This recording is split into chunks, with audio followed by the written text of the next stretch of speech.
lanjutkan ke materi. Ada yang tahu nggak ciri-ciri dari teks anekdot? Coba Vivi kamu sebutkan ciri-cirinya. Oh, Tahu nggak? Bu, lucu, menceritakan sesuatu yang lucu. Ya, lebih tepatnya kata-katanya mengandung unsur yang humor atau lucu.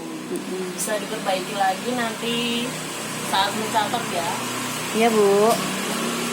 Yang kedua apa? Coba kamu Davis. Singkat, jelas, padat, Bu. Oh, Menyindir bukan. maksudnya, menyindir. Ya, terselip kata-kata menyindir atau mengkritik. Jadi, Siapa aja boleh dikritik, Bu, berarti. boleh kalau itu salah ya. Kalau benar nggak boleh dikritik. Nanti kamu yang bisa kena Masalah. Iya, Iya. jadi ciri-ciri itu ada banyak. Yang pertama itu mengandung unsur humor atau lucu. Yang kedua bersifat menggelitik, membuat pembaca itu merasa terhibur. Menampilkan tokoh-tokoh yang dekat dengan kehidupan sehari-hari. Yang ketiga, terselip kata-kata yang mengkritik atau menyindir. Yang keempat, cerita yang disampaikan hampir serupa dengan dongeng. Nah, jenisnya ada berapa? Ada yang tahu? Nggak tahu, Bu. Baik, sekarang mulai mencatat ya, keluarkan buku tulis dan bolpennya. Iya, Bu. Kali ini akan membahas materi tentang teks anekdot. Yang pertama itu ya, pengertian dari teks anekdot.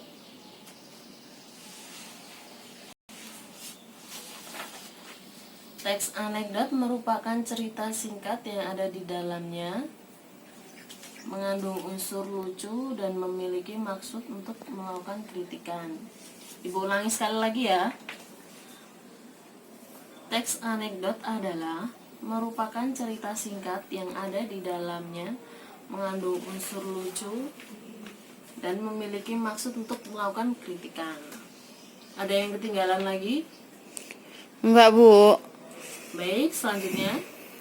Kali ini maaf ya, Ibu tidak menggunakan PowerPoint soalnya semalam laptop Ibu baru rusak. Jadi hari ini Ibu dikte ya. Tujuan dari teks anekdot itu ada yang tahu nggak? Coba. Lala? Ya, saya, Bu. Untuk Bu, untuk mengkritik seseorang yang membuat suatu kesalahan. Ya, bisa Ibu perjelas ya, itu benar tapi kurang tepat. Terus yang benar tuh yang gimana, Bu? Sarana mengkritik dan menyindir. Jadi cerita tersebut dibuat untuk mengkritik dan menyindir seseorang yang berbuat salah atau yang bikin onar atau masalah. Bu, kalau contohnya saya ingin mengkritik DPR yang udah korupsi, itu boleh nggak, Bu? Pakai dengan teks anekdotnya. Boleh, tapi itu harus dengan bukti yang akurat atau yang benar-benar ada bukti nyatanya. Jadi tujuannya itu ada 3. Yang pertama itu menghibur, yang kedua membangkitkan tawa, yang ketiga sarana mengkritik dan menyindir tadi ya. Ada yang ketinggalan? Enggak. Tapi Ibu ulangi sekali lagi ya, 2 kali Ibu akan membacakan. Tujuan dari teks anekdot yang pertama itu menghibur, membangkitkan tawa, sarana, dan yang terakhir mengkritik dan menyindir. Selanjutnya, materi selanjutnya adalah ciri-ciri dari teks anekdot. Ciri-cirinya ada 4, bisa dimengerti. Apa aja, Bu? Yang pertama, mengandung unsur humor atau lucu. Yang tadi disebutin sama Lala ya tadi. Iya, Bu. Yang kedua, bersifat menggelitik, membuat pembaca merasa terhibur, menampilkan tokoh-tokoh yang dekat dengan kehidupan sehari-hari. Yang ketiga, terselip kata-kata yang mengkritik. Ada pertanyaan? Bu, gimana kalau Ibu ngasih contoh satu teks anekdot? Soalnya aku tuh nggak ngerti kalau nggak dikasih contoh. Baik, tapi Ibu bacakan ya, soalnya kan udah Ibu bilang tadi ini laptopnya rusak jadi nggak bikin Iya, Bu. PPT. Sebentar ya, Ibu akan carikan dulu. Ibu udah menyiapkan contoh dari teks anekdot. Ya, Bu. Saya ngantuk, Bu. Ini yang baru belajar kok ngantuk. Baik, Ibu akan membacakan contoh teks anekdot tentang kehidupan sosial, yaitu yang berjudul Makan Rumput. Hari itu, Pak Bahagia sedang mengendarai mobil mewahnya di suatu tempat. Tiba-tiba, Pak Bahagia merasa heran ketika ada seorang ibu-ibu yang terlihat makan rumput. Pak Bahagia memutuskan untuk berhenti dan ia bertanya kenapa ibu itu memakan rumput. Selama ini Pak Bahagia taunya manusia makan nasi, bukan malah makan rumput. Makan hati, Bu. Bisa aja kamu. Baru patah hati ya? Iya, dikit. Pak Bahagia akhirnya bertanya, "Maaf Bu, kenapa ibu makan rumput?" Ibu itu dengan wajah melas menjawab, "Saya lapar Pak dan saya tidak punya uang untuk membeli makanan." Mendengar hal tersebut, Pak Bahagia merasa sangat iba. Ia pun meminta ibu itu untuk naik ke dalam mobilnya. Namun tanpa diduga ibu itu menolak. "Saya tidak bisa naik ke mobil mewah Bapak. Saya punya 5 anak juga sedang makan rumput di rumah."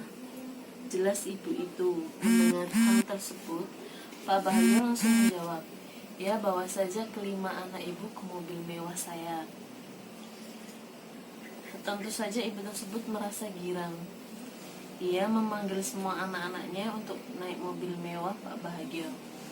Ketika berada di dalam mobil, anak-anak ibu itu merasa sangat senang. Salah satu anak ibu tersebut pun bertanya, "Bapak akan mengajak kami kemana?" "Tentu saja, saya akan membawa kalian ke rumah saya," jawab Pak Bahagia. Mereka semua jelas tambah girang. "Memangnya kenapa Bapak mau bawa kami ke rumah Bapak?" tanya anak yang lainnya. "Iya, soalnya rumput di rumah saya sudah mulai panjang-panjang."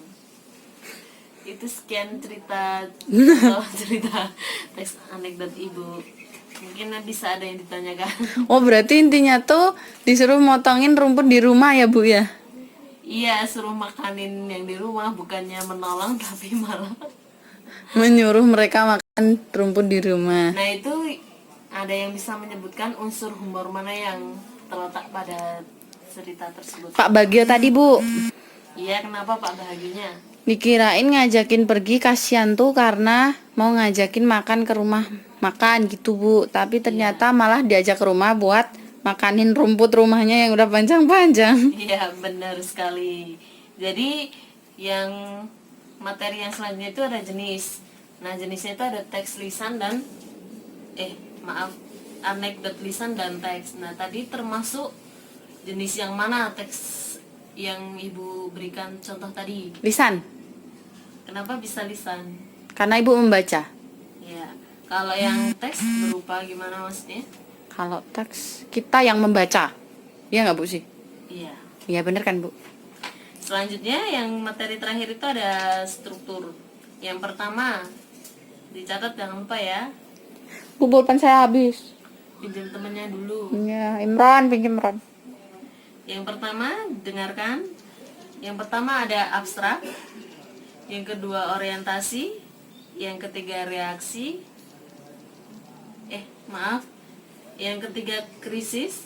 Yang keempat reaksi. Yang kelima koda. Penjelasan dari struktur masing-masing bisa kalian cari di buku, silahkan kerjakan. Ibu mau ke belakang sebentar ya. Sebentar Ibu, nanti akan kembali lagi.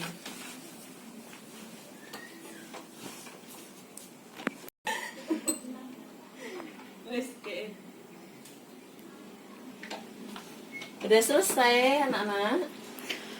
Belum, Bu. Ya, langsung saja. Siapa yang udah selesai? Tita belum selesai. Diselesaikan dulu ya. Habis ini kita akan mengevaluasi tugas dari kalian yang minggu lalu.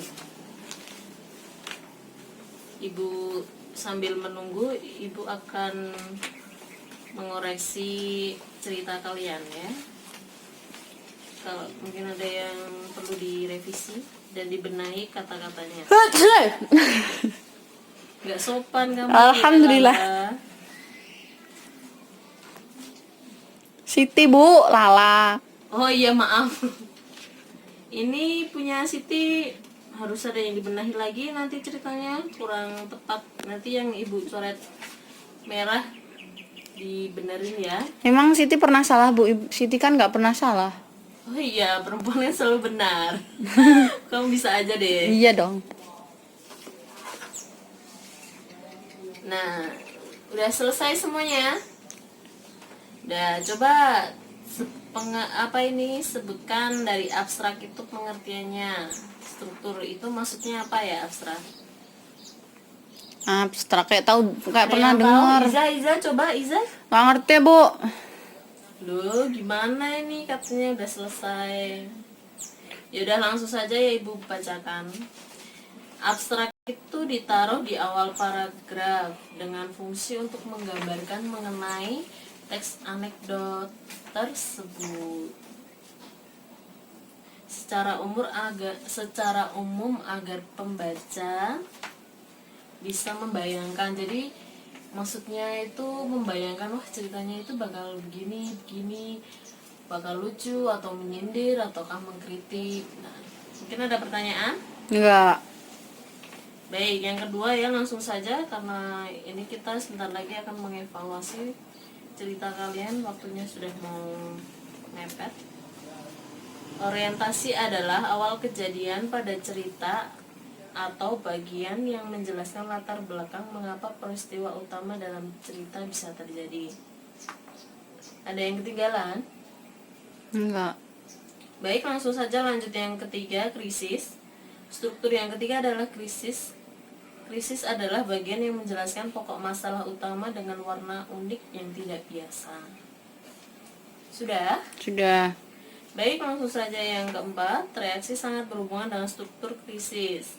Jadi reaksi merupakan bagian yang akan melengkapi berupa penyelesaian masalah menggunakan cara-cara juga unik dan berbeda dari cerita yang lainnya. Langsung saja yang terakhir. Yang terakhir, koda, seperti halnya dengan penutup. Koda menjadi bagian yang menutup cerita dalam teks tersebut. Baik, Ibu akan membagikan cerita kalian satu persatu ya. Ini punya Imran, tolong kamu bagikan ke siswa yang lain ya. Ya Bu. Nah, kalian semua sudah menerima cerita kalian. Nah, itu yang dicoret bolpen merah harap segera direvisi dan dikerjakan evaluasi apa saja kelemahan dan kelebihan dari cerita tersebut.